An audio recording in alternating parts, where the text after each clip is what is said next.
VDF നേതാക്കൾ നല്ല pressure തന്നിരിക്കുക, ഗിരീഷിനെ FIR ഇട്ട് അകത്തിടണമെന്ന്. ഭരിക്കുന്നവർ പറഞ്ഞാൽ ന്യായമല്ലെങ്കിൽ പോലും ചിലപ്പോൾ അനുസരിച്ച് പോകേണ്ടി വരും. മാഡം VDF അല്ലേ? അങ്ങനെ ന്യായമല്ലാത്തതിന് കൂട്ടു നിൽക്കാൻ എനിക്ക് പറ്റില്ല. ഗിരീഷിന്റെ ഭാഗത്ത് തെറ്റില്ലാന്ന് CIക്ക് അറിയാലോ. അതറിയാം, പക്ഷേ അറിയാമെങ്കിൽ പിന്നെ പക്ഷയൊന്നും വേണ്ട. ഗിരീഷിനെ വിട്ടയച്ചേ പറ്റൂ. എന്നെ വിഷമത്തിലാക്കില്ല മാഡം. വിഷമത്തിലാക്കണ്ടെങ്കിൽ പറഞ്ഞതനുസരിക്കണം സർ. കള്ളക്കേസെടുത്ത് അകത്താക്കാനാ ഉദ്ദേശമെങ്കിൽ ഞാൻ ഈ സ്റ്റേഷന്റെ മുന്നിൽ കുത്തിയിരിക്കും, ഗിരീഷിനെ വിട്ടയക്കുന്നത് വരെ. മാധ്യമങ്ങളെയും വിളിക്കും. മാഡത്തിന്റെ റിസ്കിൽ ഞാൻ വിട്ടയക്കാം. ഇതിന്റെ പേരിൽ CIക്ക് എന്ത് പ്രശ്നം വന്നാലും അത് ഏറ്റെടുക്കാൻ ഞാനുണ്ടാവും. മാഡം, എനിക്ക് ചിലപ്പോൾ പണിഷ്മെന്റ് കിട്ടും. ഞാൻ നോക്കിക്കൊള്ളാന്ന് പറഞ്ഞില്ലേ സർ. മുകളിൽ നിന്ന് എന്തെങ്കിലും ചോദ്യം വന്നാൽ?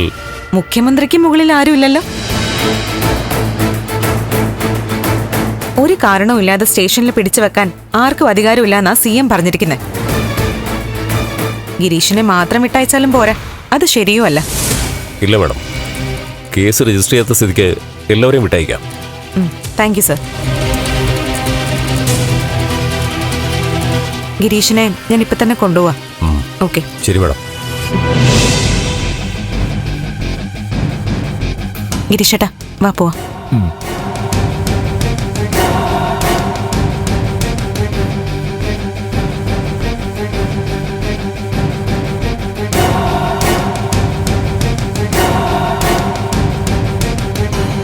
ഹലോ സാർ, ഗിരീഷിനെ MLA ദേവിക ഒന്ന് ഇറക്കിക്കൊണ്ടുപോയി.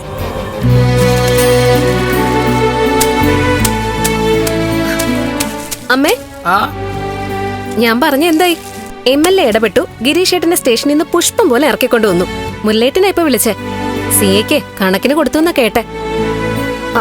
അമ്മ എന്താ ആലോചിക്കുന്നേ? ദേവിക ചെയ്ത് നല്ല കാര്യ, പക്ഷെ ഇതിന്റെ പേരില് എന്തെങ്കിലും ആരോപണം വരാതെ നോക്കണം. ആരോപണോ? എന്താരോപണം? വളരെ ന്യായമായ കാര്യ ദേവിക ചെയ്തത്. തെറ്റൊന്നും ചെയ്യാത്ത ഗിരീഷ് ഏട്ടനെ രക്ഷിച്ചു. ഒരു ജനപ്രതിനിധി ന്യായത്തിന്റെ കൂടെ ആണല്ലോ നിൽക്കാൻ. ദേവിക ഇത് ചെയ്തു. അല്ല, നാട്ടുകാരുടെ ഓരോ രീതികൾ വെച്ച് ഞാൻ പറഞ്ഞതാ. ഏറ്റവും നന്നായിട്ട് കാര്യങ്ങൾ ചെയ്യുന്ന ആളിനെ ആയിരിക്കും ഏറ്റവും വലിയ പ്രശ്നക്കാരായിട്ട് അവര് കാണുക.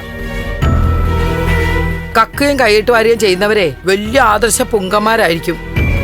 അമ്മ പറഞ്ഞത് നേരാ. മാത്രമല്ല, ഗിരീഷ് ഏട്ടനും ദേവികയും 2 പാർട്ടിക്കാരാണെന്നുള്ളൊരു പ്രശ്നവും കൂടെ ഉണ്ടല്ലോ. എന്തായാലും രജനി ചേച്ചിക്ക് ദേവികയോടുള്ള ഇഷ്ടക്കേട് ഇതോടെ അങ്ങ് മാറുമേ. ദേവിക തെരഞ്ഞെടുപ്പിൽ മത്സരിച്ചത് മുതൽ ദേവിക ചെയ്യുന്ന ഓരോന്നിനും കുറ്റം കണ്ടുപിടിക്കുകയായിരുന്നല്ലോ രജനി ചേച്ചി. ഇപ്പോ ആ ദേവിക തന്നെ വേണ്ടി വന്നു ഇങ്ങനൊരു കാര്യത്തിന്. രജനി ചേച്ചി എന്തായാലും ദേവികയോട് നല്ല വാക്ക് പറയും, ദേവികയുടെ നന്മ മനസ്സിലാക്കും. എന്തായാലും എല്ലാം മംഗളായിട്ട് അവസാനിച്ചാ കൊള്ളാം. ഒന്ന് കഴിയുമ്പോ അടുത്തത് എന്നുള്ള രീതിയിൽ ഓരോ പ്രശ്നങ്ങൾ വരികയല്ലേ. ഇത് കഴിഞ്ഞു, അടുത്തിനി എന്താണെന്ന് ദൈവത്തിന് മാത്രം അറിയാം.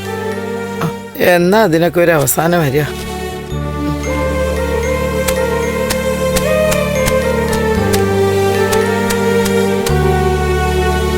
ഒരു പ്രതിസന്ധിയിൽ നമുക്കൊരു സഹായവുമായി വരിക എന്നുള്ളത് സന്തോഷമുള്ള കാര്യമാണ്. അതിനുള്ള പ്രത്യേക നന്ദി ഞാൻ അറിയിക്കുന്നു.